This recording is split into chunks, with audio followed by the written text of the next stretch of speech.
Well, thank you very much, Minister, for this very powerful speech. I'm delighted to be here and with you, and I welcome you at Brookings. Thank you, Fiona, for your nice introduction. Thanks to Michael Hanlon for being here, one of our best defense experts here at Brookings and the Director of Research for the Foreign Policy Program. Minister, I read your book just before you arrived, and I recommend it to the audience. And there's one point in particular which attracted my interest, is one sentence: there is no internal enemy. If the fighter in Syria or in Iraq is in Syria or in Iraq, he is an enemy. If he's a terrorist on national territory, he is a criminal. Before asking Mike to take over for his comments, I just wanted to remind everybody that the French military is quite involved in protecting French citizens domestically, which is somewhat new and somewhat unusual for the military. But let me turn to you, Mike, and perhaps ask you some comments about the minister's speech and how you see perhaps transatlantic relations in the sector of counterterrorism in particular. Well, thank you, Philippe, and good afternoon, everyone. And Mr. Minister, it's an honor to be with you. I'd like to begin my brief remarks by thanking our brothers and sisters in France for the alliance that's now 240 years old. You had a very tough Independence Day last week. We had a very good and happier, luckily, Independence Day 10 days prior, and it's the 240th anniversary of the United States, which exists largely because of France, and which continues to protect itself and its citizens and its allies working with France. So I just wanted to say thank you, and also I know that all of our hearts are with you in these difficult times for all of us, but especially in France in recent days. Secondly, I wanted to just underscore my appreciation for the specifics of what you said in your speech about what we're doing today, together, on the battlefield, in intelligence cooperation, and in so many other ways. And just to very quickly highlight two main aspects. The main aspects are simply this: in many places, we're working together, hand in glove, in Iraq and Syria, for example, in Afghanistan through about 2012. But the second key point is that in many places, France is doing things that are much different and complementary to what the United States is doing, for which we benefit enormously. And Mali, of course, is the case study here. It's the most prominent recent example. But of course, France also has very important relationships throughout much of the Middle East and North Africa. And the Tunisian model, and obviously Tunisia and France have a lot of history going back, the Tunisian model in some ways represents still the best last hope for the Arab Spring. And I want to wish our, again, brothers and sisters in France and Tunisia well, and commend the French for their role there. So in many places in this broader struggle against extremism, France is doing things that are leading the way. In other cases, they're doing things that are complementary to us or in conjunction with what we're doing. And it really varies across the entire broader Middle East region. I think that point is worth underscoring, that France is an independent actor and also very often a very good guide or advisor to our action, and the debate we have internally is often very healthy. As you pointed out in your speech, on Iraq policy, we disagreed, and many Americans would now look back and say that France was right. But regardless of who was right, we didn't dwell on the disagreement. We focused on the path forward. So that's the other point to underscore. And then finally, and I'll stop here, I still do have some questions and concerns about the state of overall Western policy in this broader struggle against violent extremism, against Takfiri extremism, if you want to call it Islamic extremism, call it what you will, depending on which convention you're following or which party you're a member of. I think we all know what we're talking about. And the point is that we're doing relatively well in some places. We have a long ways to go in others. And the two specific countries in the broader Middle East where I'm still most concerned about overall Western strategy are Syria and Libya. I'm not yet persuaded that we are on the right track in either place. And so maybe I'll just leave it at that for now, hoping we'll come back to these issues. This is not a critique of French policy in the first instance. This is more a questioning, really, of American policy, especially in regard to Syria, where I think we are more clearly in the lead. Maybe our European friends are more clearly in the lead in Libya. But on both these countries, I think we have to ask if we've settled yet on the right strategy and if we need to have a little more fundamental debate about first principles. But in general, I just want to say it's an honor to be on the stage with the French Minister of Defense and appreciate very much what France is doing to help our security as well as its own.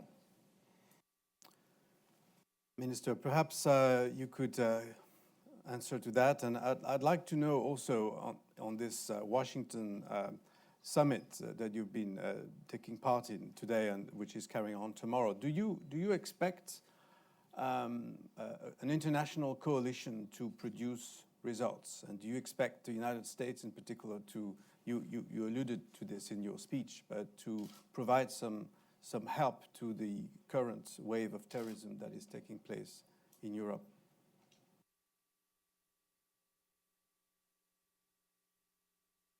J'ai dit, pour répondre à votre... In order to answer your questions, and I'll come back to what you said. I said earlier, and I'll say it even stronger right now. I mentioned the reasons why we absolutely have to attack the very heart of ISIS. That is to say, the territorial realm of ISIS, because their territory is not the will to create a caliphate, a territorial caliphate. Well, it's that in part, but not only that. It is also a place where they organize terrorist actions in the entire world. In France, we have been hit many times, the U.S. as well. And others, Russia, Tunisia, Indonesia, Egypt. I mean, there's a long list, and I've forgotten some. And it is from this place that all these actions are planned and plotted. And then number three, there's what I was calling the incubator. That is to say, this place that spreads a certain contamination, the individual act, the lone wolf that we saw in Nice. You saw it in Orlando yourself, which gives people who are not quite right in their mind an action which is then claimed by ISIS. So in order to stop all this, first of all, we have to hit the center, even if it's not enough. But at least we have to do that and start with that. Since we started the coalition exists. It is alive and well. It started after the Newport summit. It brought results. I was listing some of the results earlier. ISIS has lost a lot of surface, of land, of real estate. And losing a lot of real estate, they are losing their image. They are getting weaker. Their image is weakening because they are about to lose now. They are not always winning. And thanks to the coalition, ISIS has seen its income quite reduced, as soon as the coalition was well organized, when we supported the Iraqi forces, we supported the Kurdish forces, and we also intervened on command centers, on financial resource centers such as oil fields, and on logistic points like roads. So we disorganized them. Now, what is left, and this is why we are meeting today, and we're going to meet tomorrow. Today was the defense ministers, tomorrow it's defense ministers, and foreign affairs ministers, over 30 people. Now we have to go to the next step. It's going to take some time, but we are in a new configuration. Our aim now is Mosul and Raqqa. The decision centers, the logistics centers, the major centers of ISIS action. Its terrestrial caliphate, its virtual caliphate is there. And they are the ones who encourage all these lone wolves everywhere. And so we are now working on our different plans for this decisive action. Our global security is at stake, not only the security of the local countries.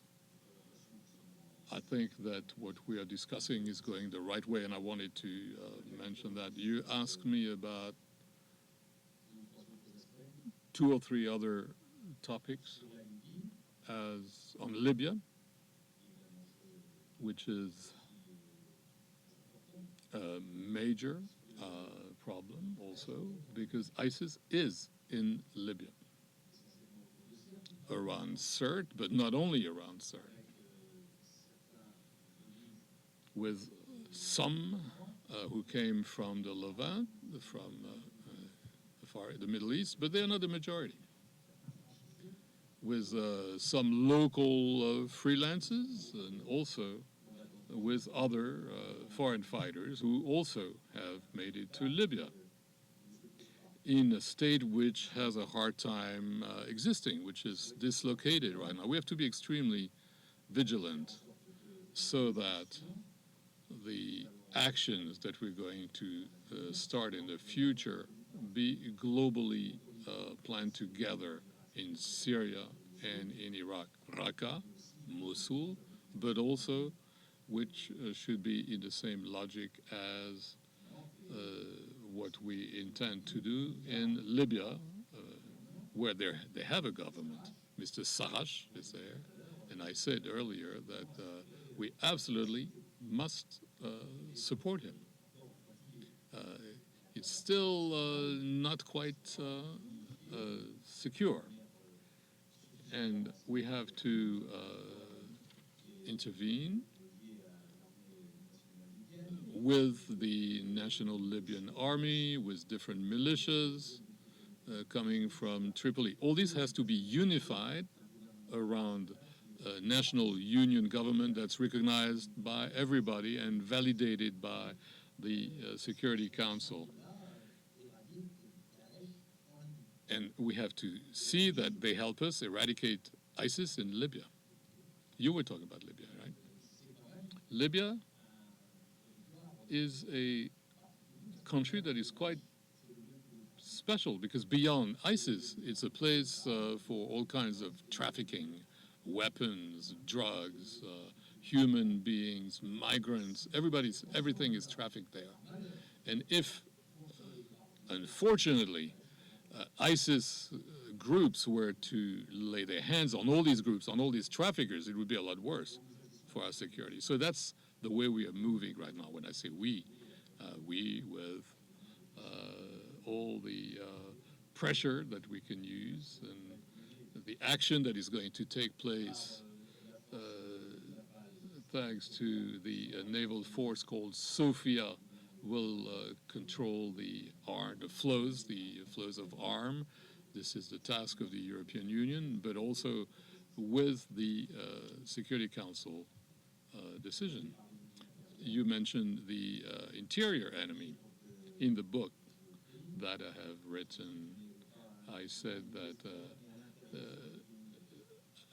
on the exterior, there are enemies. Inside, there are criminals. Of course, the interior enemy, his vocation would be, if it were an enemy, would be to take over. But that's not their vocation. Their vocation is to destabilize. That's why I made a distinction between the label that we give them and people who act like this on French territory. They are criminals, which they should be treated as criminals. And you also mentioned the presence of our armed forces on the national territory. It is true that this is new. It's never happened before. To have, like we have now, 10,000 troops patrolling the national territory are streets around sensitive spots where there's a lot of people, train stations, airports, where people gather, and especially in the summertime when we have sports or different cultural manifestations, and on our borders. But this is not the mission of armed forces. You know, in France, we have what we call a white paper, which very regularly decides on the different orientations that the country wants to take for its future security and future defense. This exercise started in 1972, and since 1972 there were 5 or 6 white papers. I think it's the 6th one. Every new white paper insisted on the necessity for our military to ensure the protection of the territory. I mean, this is the vocation of an army, normally. And we had different interpretation when we decided to do away with the draft, because back then in France, we called it the operational defense of the territory, because we had a draft for this kind of mission, especially. Sometimes they could ask themselves what the use that could be, but this was in the white paper. And in the 2008 white paper, this was not under François Hollande, but it was under Nicolas Sarkozy, the 2008 white paper says that our armies have to ensure interior protection. And in the white paper, and I wrote a lot of it for 2013, we have repeated it, and we have commitments with figures. So the president, when there's a crisis, such as is the case right now, the president can mobilize on the national territory a certain number of troops in order to ensure security. So this is a long story, except that it is not written as such in the white paper. I think I answered part of your questions. I was wondering how you felt about the transatlantic cooperation at this very moment, especially when it comes to counterterrorism and the emergence of the new actors that the minister is talking about in his book, and the fact that, you know, there are lone wolves as well as organized camps or attacks as we've seen in Europe. Do you feel services are cooperating enough, perhaps at the European level as well as a transatlantic level? Excellent question, Philippe. It's always easy in difficult times to say we're not doing well, and obviously there's a lot of room for improvement. But I'm still struck at how well we are cooperating in many domains. Let me begin, if I could, on the Russia issue and the Warsaw Summit, because the minister, of course, spoke about that as well.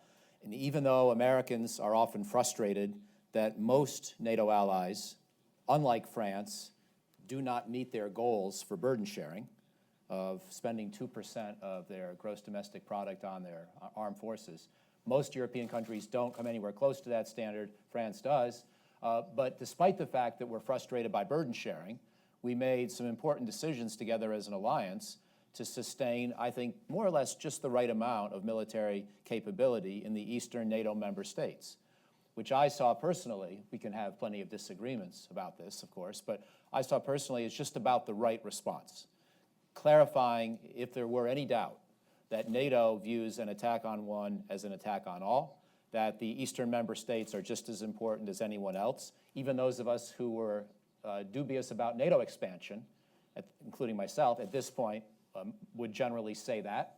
There can't be any, any appearance of daylight between us. And the Warsaw Summit, largely because of French leadership, accomplished the goals that I think it needed to. That was crucial. Also, the European Union, with or without Britain, has been sustaining economic sanctions on Russia, which I consider the other key pillar of our broader strategy for dealing with the Central European crisis of today. And Europe is a lot more vulnerable on this front, of course, as you well know, Philippe, than we are, a lot more trade with Russia. And the fact that Europe has held together, and in my opinion will continue to hold together, even in the event of Brexit, even in the reality of Brexit, on this issue is crucial. So I think the deterrence of Russia has been actually, despite all the problems, the lack of burden sharing, the difficulties of how to handle the situation, we've been together as an alliance, and it's been very, very important. On the intelligence sharing, and I'll finish on this point, there's obviously a long ways to go. Our colleague Bruce Riedel has just offered a suggestion to France specifically, that it create something like a national counterterrorism center, not unlike what we created here after 9/11, which our good friend Nick Rasmussen runs today, and which assembles a lot of the relevant information on terror watch lists, make sure this information is collected in real time and shared at the right level. But it wasn't just the creation of that, it was the way in which New York City and other cities then worked to cooperate through the Joint Terrorism Task Forces, the FBI, many other things, some of which we're working on at a project at Brookings with J.P. Morgan Chase that I have the pleasure of co-directing with General Ray Odierno. There have been a lot of things we've done, but there have been a lot of things France has done. And I think France probably has a ways to go in improving its domestic coordination, but they're good. And I remember back in the 1980s and 1990s, a lot of colleagues here were studying France for how to deal better with this terrorist threat, because we started to see Al-Qaeda rising in the mid-1990s, and France in many ways showed us the way on how to deal in real time with the kinds of threats to national territory that we have, of course, experienced since then. So yes, there's a long ways to go, but again, I would say that France is one of the leaders in this area, along with the United States at this point. We need more countries like France and Britain and the United States. A number of continental European countries need to up their game, and France may need to consider a couple additional reforms like this concept of a national counterterrorism center. But overall, I'm fairly impressed. I'm fairly impressed, even in these dark days, how well we're holding together as a Western alliance. Minister, I'd like to ask you a question about Nice, because it happened out of a sudden really last week on July 14th. And the first part of my question would be, how do you reassure the French public after such traumatic attacks, 3 of them in less than a year? And secondly, on the military, how do you deal with a military force that is obviously a little bit overstretched with not only the external operations, but also the domestic ones, and that is basically, in many cases, doing the job of the police? And I'm sure the police is also overstretched, but this is obviously a big problem for a country of a certain size, but it's not unlimited, especially with no military service, as you mentioned in your talk. So I'd like to hear your views about this, since you obviously were on the spot with the Minister of Interior, your colleague, and it's obviously been a big shock to a lot of us, including here in this country. Sur les premières considérations concernant la relation transatlantique. On the first question on the transatlantic cooperation, I must say that it is based on a very strong confidence. Confidence between the ministers, but also this trust has reached all levels of decision-making, as had not been the case for a long time. And as I've said, Ashton Carter had decided to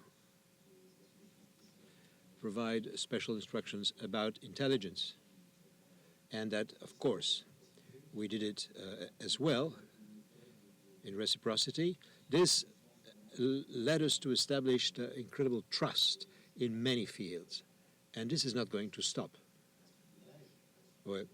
Following, of course, ISIS, following terrorism, all this came about, but I think it should go on. And the military people in operation, when I can see them, they confirm this. When it comes to training, to intelligence, to decision. About Warsaw, first of all, I will be a little more modest than you were, and I will defend my own case. We are not at 2%. France is not at 2% of the defense forces as the NATO summit in Wales requested. We are at 1.8. Well, it's not so bad. But we want to reach the 2%. And others are much lower, of course, you're right. But what was important in Warsaw was unity. Make sure that the basic core of NATO is reaffirmed. And this is what has happened. There could have been distortions. And I think that we were able to take the right decisions to make sure that there will be a real reassurance for the Eastern countries in relation to their concerns about a Russian presence, but this reassurance is based on the reality, and it is not going to lead necessarily to breaking up of the dialogue. And with Russia, you have to be firm, as we were, but you also have to keep possible dialogue ways. And other risks, other threats were also taken into account. It was in the south. We have been talking a lot about it now during these meetings, but also the necessity to make sure that what is at stake in terms of cyber defense, naval defense, hybrid threats, etc., make sure that these concepts, which did not exist a few years ago, be taken into consideration by the alliance, but also be the subject of a sharing of complementarity with the European Union. So I think this summit was extremely useful, and it made it possible to reaffirm our unity. Now, on reassuring the French, it's true that the country has been traumatized. It is true that this is exactly what ISIS was looking for. And fear to prevent our mode of living, to create divisions among us. And it's important that the people in charge, the elected people and the political powers, can overcome the situation. This is not done overnight. You mentioned the army. Okay, the fact that the armed forces are visible, are present, also contributes to reassure the people. But you also have to realize that we are in a situation when one individual, out of his mind, had a certain death wish. And because there is this ideological speech which is propagated by ISIS, do incredible things. A few days later in Germany, I think you have also seen this, another person tried to aggress people in a train. He was shot. But this period is going to go on. And it is going to stop only if we eradicate totally on its territory, but also at the level of the ideology, led destruction, which would be, of course, performed by the coalition. This is what we talked about earlier. But also to make it possible for a humanist Islam, which exists, of course, and which is the most common practice of that religion, to bloom. This is a sectarian radicalism that has to be fought against. And our country, but not only our country, will have to fight for quite a while. We have to be determined. We have to show unity. We have to show determination. It's a long-term work. But we have to do it. It will be easier, of course, once the territory will be won. Now, On the question you had about the size of the armed forces, well, yes, France has a strong defense. We are intervening today in the Sahel, in the coalition in the Near East. We are also present in Lebanon. We have forces present in various places in the world. We are assuming our role as a major country in the coalition against ISIS and terrorism, in other ways in the framework of the Barkhane operation with the support of other countries like the U.S., and then on our national territory. This means, of course, that we've had to make the decision to strengthen the defense budget and to recruit more foot soldiers of the army, which are essentially responsible for securing the national territory. This is what is being done. The weight of their presence for these soldiers, long-term presence, is heavy. Recruiting and training are being done. The situation should improve within the next few weeks. But it is also the way that we are affirming our conscience as a nation. We have to guarantee our own security. This is a question which is present for us, but also for our neighbors. We tend to offer the audience to ask a few questions. I would ask that you ask real questions, not make a speech, because we just had a speech by the minister. So I will take 3 questions and ask that you identify yourselves, and the minister will answer. The lady first, please, here.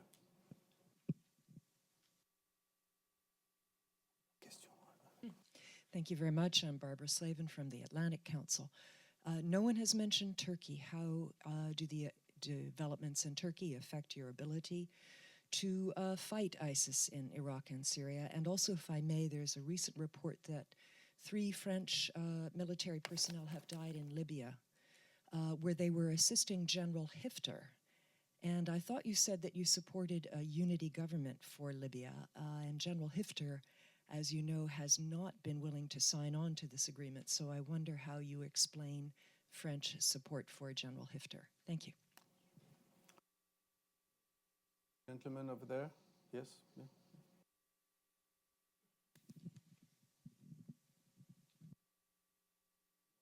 One after the other. You first, and then your neighbor next. That's easier. Okay, thanks. Jean-François Boitin. Should I ask my question in French or English? English. Okay. I was also going to ask about Turkey, but my second question was, Mr. Minister, which probability do you see of what you call virtual Daesh to subside, even if Mosul and Raqqa fall, and the risk of having this cyber Daesh inspiring acts of violence and terrorism over France or the rest of Europe over the next how many years? Hi, John Hudson with Foreign Policy Magazine. I basically had the same question as Barbara, but just wanted to add that a question that if you could describe what the special forces were doing in Libya and what part of the country they were operating in. Thanks.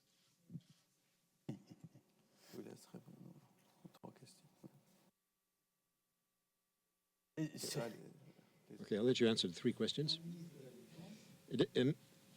A Minister of Defense is never going to make comments on intelligence activities anywhere, even if, unfortunately, some actors have paid with their life for their action. We have an institution, which is the Parliamentarian Delegation to Intelligence. It's the only place where, anywhere in the world, I would have to answer questions, but the parliamentarian to whom I would answer the questions have to respect the strictest confidentiality, so I cannot answer this question. Now, on the question about Libya, well, I think I was very clear just a moment ago. It seems to me But I will repeat if you want. We are helping the National Union government directed by Mr. Sarraj. And we think that Libya should unite its forces in a coordination of all its actors, whoever they are. That's it. This has always been the position of France. Now on Turkey.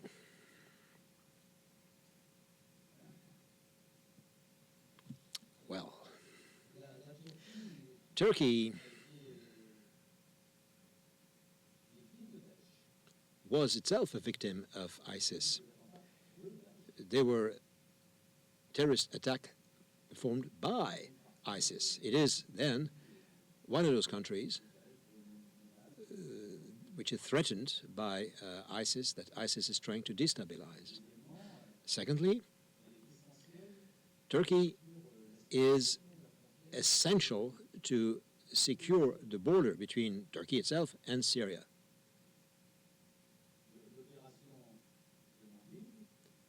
The Morbij operation, which is still going on, if it goes to its, if it reaches a success, and this is very likely, should strengthen security on this border, provided that Turkey is willing to guarantee the total closing of the border. This is what I wish, of course. We need Turkey, in particular, to do this. And it is also in the interest of Turkey, of course, because it is itself under threat. So, I don't remember what the question was really, if it was about Turkey, but following the recent events in Turkey, Turkey will still be part of the coalition. I hope so. But as for us, the major fight is fighting ISIS. We need that partner there in the conditions I have just mentioned. This is what I could tell you concerning Turkey. Now, last question was the virtual ISIS. This is going to be a long fight. I don't remember who asked the question. From the moment when the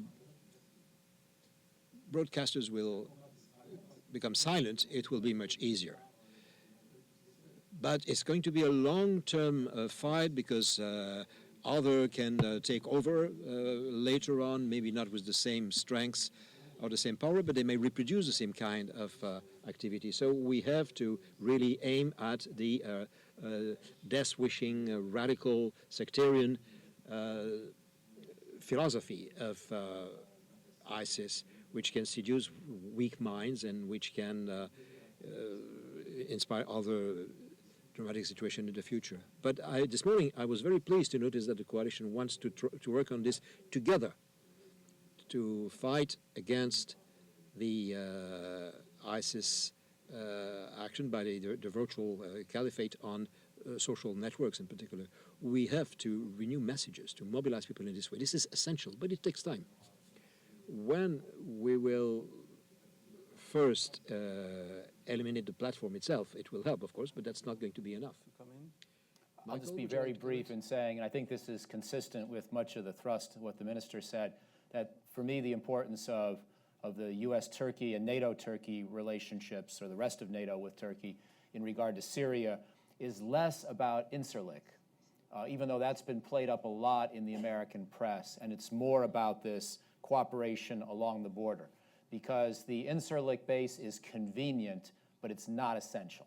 We can figure out workarounds if we need to. They're not convenient, they're not cheap, but they exist. By contrast, any kind of a meaningful cooperation along the border today, and then in the future, if and when any of these safe haven concepts that General Petraeus, that Secretary Clinton, that others have discussed, if these begin to blossom, we're going to need to reinforce them and also provide relief within them in a way that will require cross-border movement on the ground, and that requires Turkey. So for that reason, and also for diplomatic reasons, if we get to a place where we can actually negotiate some kind of a settlement, I think we're going to need Turkey. I don't believe we're on that path right now, by the way. I think the United States-led policy of trying to negotiate a strong unity government to replace President Assad is not promising. I'm much more interested in a confederation or Bosnia model concept, but be that as it may, when we get to a negotiation that has some promise, we're going to need Turkey in that as well. And if we get to a peacekeeping force, which I believe any peace deal in Syria would ultimately require, we're going to need Turkey's cooperation for that too. So Turkey is important more on the ground than it is for Incirlik, in my judgment. On a le temps pour deux autres questions, Monsieur le Ministre? Oui, pas plus. Parce Okay. que, Two questions very quickly. The gentleman here. Yes. Ah, pardon, excusez-moi. Hervé Pluskelec, ancien de la Banque mondiale, et Monsieur le Ministre, originaire de l'Armor-Plage. Mr. I was born in l'Armor-Plage, so that makes three of us. He's from Lorient, me too, and you almost. So that's three of us. You've said quite rightly that criminals were people out of their mind, well, not only. Unfortunately, most of them are not performing their very first action. Some of them had already a long police file. So my question is more domestic. Would it be possible to have a stricter policy, not with, well, with people who have a title to stay in France and perhaps expel them? Would this be contrary to the spirit of unity that you've mentioned? The answer is very simple. Well, first of all, I'd like to specify something. I made the distinction, clearly, between two types of terrorist actions on the territory of our countries. Those which are organized, planned, with means, logistics, organized out of Mosul or Raqqa. There, France has known a few of them, other countries as well. It was unfortunately the case in January and in November 2015. Such movements, we have to fight against them through intelligence, cooperation with other countries, but also we can fight by destroying their central core. But the other subject, which is far more complicated, is what has happened in Nice, where one man, totally unknown by the police services, becomes radicalized, quote unquote, very, very quickly, and then acts. And there are no proven links between him and ISIS, except that ISIS is claiming this attack. Well, let's not go into this, but what he did was not indicating that there would be a possible radicalization in the future. If those crimes were real, but this is part of his history. But my major concern is the fact that this kind of risk can happen anywhere. It's totally unpredictable. So we have to fight the source of it. Now, against organized groups, since the events in question, legislative measures have been taken in France, a law on information, a law against terrorism, which make it possible to acquire information very efficiently from maybe there used to be some holes in the cover, and now these holes have been filled. But we have to use this system. One last question, because after that I'll have to leave. Hi, thank you. My name is Simone, and I'm a student at American University. You've emphasized the importance of the collaboration between France and U.S. I'm curious to know how a possible means of mitigating any concerns should resources be reduced any further in the cooperations that are currently going on.